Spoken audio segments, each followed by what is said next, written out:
বোলপুরে বিজেপি কর্মী চালা ঘরে আগুন, প্রতিবাদে বোলপুরের রাস্তা অবরোধ বিজেপির সেই ছবি দেখতে পাচ্ছেন আপনারা। অবরোধে রয়েছেন বোলপুরে বিজেপি প্রার্থী প্রিয়া সাহা।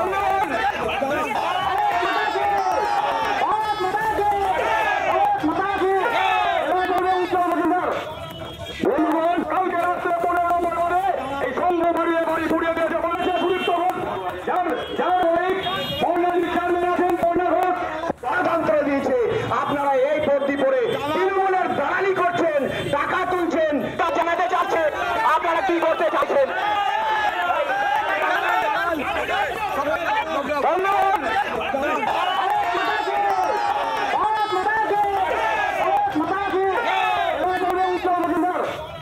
দেখতে পাচ্ছেন আপনারা এই মুহূর্তে দুটি ছবি, যেখানে সে বিজেপি কর্মীর চালাঘরে আগুন লাগানো হয়েছে এবং তারই প্রতিবাদে তারা রাস্তায় নেমেছেন এবং সেখানে কিন্তু উপস্থিত রয়েছেন বিজেপি প্রার্থী প্রিয়া সাহা। আর ঠিক পুরো ঘটনার পরিপ্রেক্ষিতে প্রিয়া সাহা এবং বিজেপি কর্মী সমর্থকরা কি বলছেন শুনবো।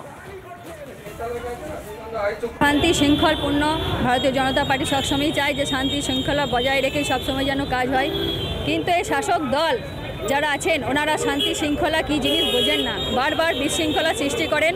ওনারা ভেবেছেন 21-এর চিত্র আবার তৈরি করবেন, কিন্তু সেই 21-এর চিত্র আমরা হতে দেব না।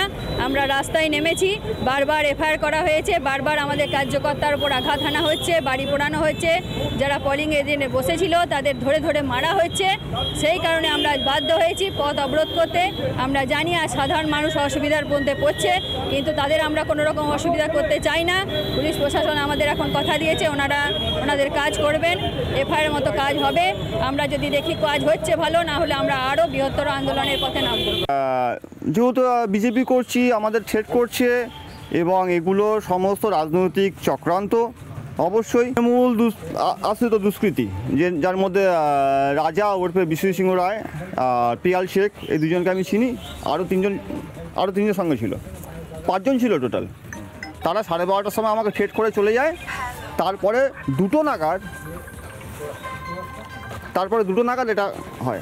কারা লাগিয়েছে দেখিনি, কিন্তু যেহেতু তার 1-1.5 ঘন্টা আগে থ্রেট করে গেছে, স্বাভাবিক কারণেই, এবং আগুন লাগানোর হুমকি আমাকে তার আগের দিনও দিয়েছিল, তো স্বাভাবিক কারণে তারাই লাগিয়েছে। পুলিশকে জানানো হয়েছে।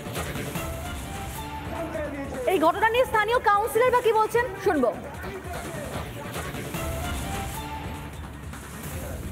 পুরোপুরি মিথ্যা কথা, সাজানো। আপনি ভালো করে দেখুন, ওনার বাড়িটার পাশেই ওনার মায়ের বাড়ি আছে। আর আমরা এই ধরনের ঘটনার সঙ্গে কোনোদিনই যুক্ত হতে পারি না। আমাদের এখানে সবাই আমরা শান্তিপূর্ণভাবে থাকি। আমি অনেক দিন ধরেই আমরা এখানে আছি, অনেক দিন ধরেই আমি কাউন্সিলর, কিন্তু কোনো রকমভাবে এই ধরনের কোনো ঘটনা আমরা হয় মিথ্যা কথা। কেন হুমকি দিতে হবে ওকে? বিজেপি করে বলে না, কে বললে বিজেপি? উনি, আমরা জানি না উনি কী করেন।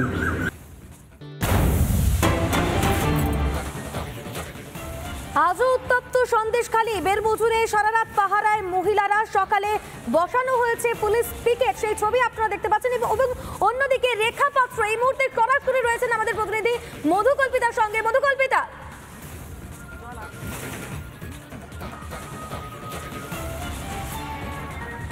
একেবারে রুমকে এই মুহূর্তে রেখা পাত্র, যিনি বিজেপি প্রার্থী, তিনি এই মুহূর্তে রয়েছেন। তিনি প্রচার করছেন মূলত জেলিয়াখালী এলাকা। এবং আমি রেখা পাত্রের সঙ্গে কথা বলবো। রেখা, এই জেলিয়াখালী, সন্দেশখালী, যেখান থেকে আপনাদের লড়াইটা শুরু, সেখানে আজকে মাথা উঁচু করে আপনি যাচ্ছেন, কেমন লাগছে? দেখুন দিদি, মাথা উঁচু করে যাচ্ছি ঠিকই, কিন্তু এই সন্দেশখালীর এই 1 নম্বর 2 নম্বর এই অঞ্চলগুলো সুরক্ষিত নয়। এগুলো প্রচণ্ড একটা বিপদের মধ্যে মানুষ কাটাচ্ছে। আর আমরা যে 12 তারিখে যে ছানা ঘেরাও করেছিলাম, যে আন্দোলন করেছিলাম, আমরা আজকে যে দোষী যারা, তাদের অ্যারেস্ট না করে, যারা নির্দোষ, যারা মানুষের পাশে গিয়ে দাঁড়িয়েছে, তাদেরকে অ্যারেস্ট করেছে। আমরা তার প্রতিবিক্ষে আমরা একটা থানা ঘেরাও করেছিলাম, একটা আন্দোলন করেছিলাম। সেই আন্দোলন উপলক্ষ করে আজকের মা বোনেদের নামে, প্রত্যেকটা মা বোনের, সন্দেশখালীর মা বোনেদের নামে মিথ্যে কেস দিয়েছে এবং তাদেরকে অ্যারেস্ট করছে এবং বাড়ির ছেলেদের বিনা অপরাধে মেয়ে ঘরে ঢুকছে, বাচ্চাদের ওপর অত্যাচার করছে। এই রাজ্যের পুলিশ দিয়েই করাচ্ছে এই তৃণমূল বাহিনীর গুন্ডারা। আজকে বেরমজুর টুয়ে গেছিলাম, ওখানে অনেকেই দাঁড়িয়ে আছে রেখার সঙ্গে দেখা করার জন্য। অনেকে মুখ রেখা পাত্র, একেবারে তাদের কাছের রেখা পাত্র। রেখা, মিথ্যে মামলা কেন দেওয়া হচ্ছে, আপনাদের দোষটা কি? দেখুন, আমাদের দোষ, আমরা আমাদের সংগ্রাম লুট করেছে, আমাদের জমি জায়গা লুট করেছে, আমাদের বাড়ি ঘরদোর ভেঙে দিচ্ছে, আমরা তার প্রতিবিকে আমরা মুখ খুলেছি, আমরা আন্দোলন বার করেছি, এটাই আমাদের অপরাধ। এই অপরাধটা এতদিন ধরে তৃণমূলের সেই ওনাদের সেই মানে সেই ষড়যন্ত্রটা আমরা বন্ধ করে দিচ্ছিলাম, সেইটাই আমরা এই জন্য আমাদের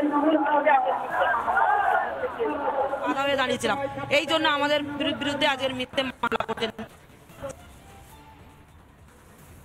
ঠিক আসছে না, এখানে পুরো সিভিক ভলেন্টিয়ার নিয়ে রাতের অন্ধকারে 1-150 করে লোক দিয়ে পুরো বাড়ি ঘেরাও করে ঘর বাড়ি ভেঙে তাকে ঘর থেকে টেনে বার করে নিয়ে আসে, তার স্বামীর উপর অত্যাচার করে তার স্বামীকে অ্যারেস্ট করে নিয়ে আসে, কেস নেই অথচ অ্যারেস্ট করে নিয়ে যাচ্ছে। মানুষকে এরকম করে দিনের পর দিন অত্যাচার করছে। আজকে মানসিক গাছের কথাই আপনাকে বললাম না, যে সে মিথ্যে কেসের জামিন হতে গেছিলাম, তাকে কোর্ট থেকে তাকে আবার অ্যারেস্ট করা হয়েছে কিনা সোচে এই আন্দোলনের অন্যতম মুখ এই পিয়ালিদের কি অপরাধ ছিল, তার কাছে নির্যাতিত না হোক, নির্যাতিত না হোক, কিন্তু সে একটা সন্দেশকালীর একটা মেয়ে তার কর্তব্য আছে যে মা বোনের আজকে অত্যাচার করছে, তাদের করার অধিকার আছে। আজকে তার উপর একটা সন্দেশখালীর বাসিন্দারা এখনো আতঙ্কিত, এখনো ভয়ে রয়েছে, নির্দোষদের দোষ দেওয়া হচ্ছে এবং মিথ্যে মামলায় ফাঁসানো হচ্ছে, এরকমটাই কার্যত অভিযোগ করছেন রেখা পাত্র। নির্দোষদের গ্রেফতার করছে পুলিশ এবং তৃণমূলের অঙ্গুলি হেলানেই পুলিশ এইসব কাজ করছে এবং মিথ্যে মামলা দেওয়া হচ্ছে নির্দোষদের ওপর, এই অভিযোগ করছেন রেখা পাত্র। সন্দেশখালীর জেলিয়াখালীতে প্রচারে রেখা পাত্র, এই মুহূর্তে সরাসরি সেই ছবি দেখতে পাচ্ছেন আপনারা। আমাদের প্রতিনিধি মধুকল্পিতার সঙ্গে রয়েছেন তিনি এবং কথা শুনছিলাম তার, এবং একাধিক অভিযোগ করছেন।